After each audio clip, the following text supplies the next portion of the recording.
না ফেরার দেশে জনপ্রিয় রবীন্দ্রসঙ্গীত শিল্পী, ক্যান্সারে প্রয়াত গানের ওপারে খ্যাত গায়িকা রুনু দত্ত।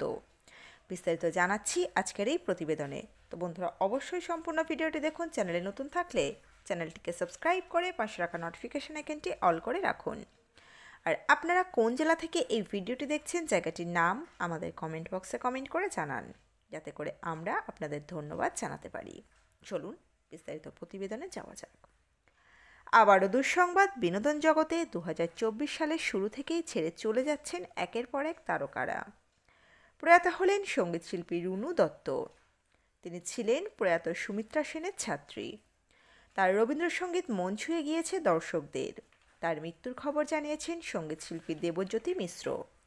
ধারাবাহিক গানের ওপারেতে তার ক্যামেরার পিছনের কাজ সকলকে মুগ্ধ করেছে।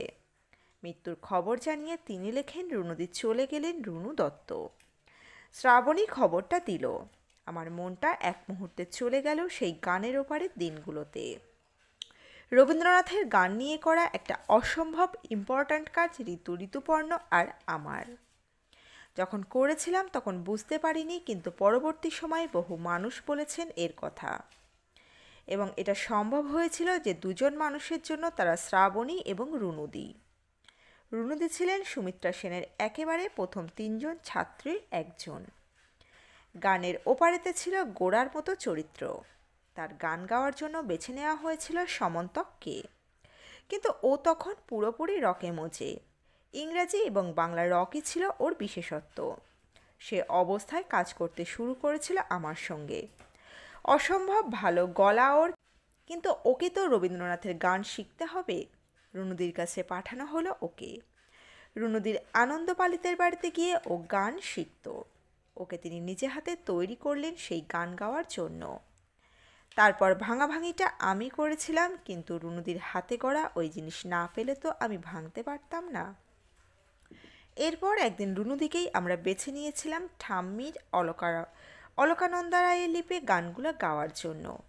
মাঝখানে দীর্ঘ বিরতির পর রুনুদির সঙ্গে আবার দেখা হয়েছিল 2015-য়, যখন গানের ওপারের অ্যালবাম লঞ্চ হলো। কি আনন্দিত, কি উজ্জ্বল ছিলেন রুনুদি।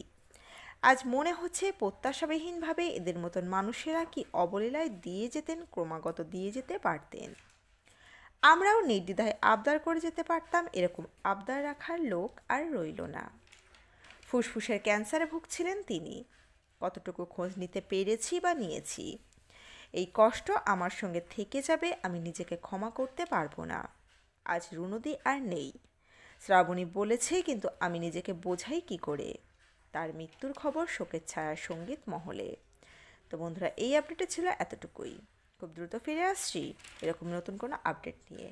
অজানা গল্প চ্যানেলের সঙ্গে থাকার জন্য সকল দর্শক বন্ধুকে অসংখ্য ধন্যবাদ। দেখতে থাকুন, চোখ রাখুন অজানা গল্প চ্যানেল।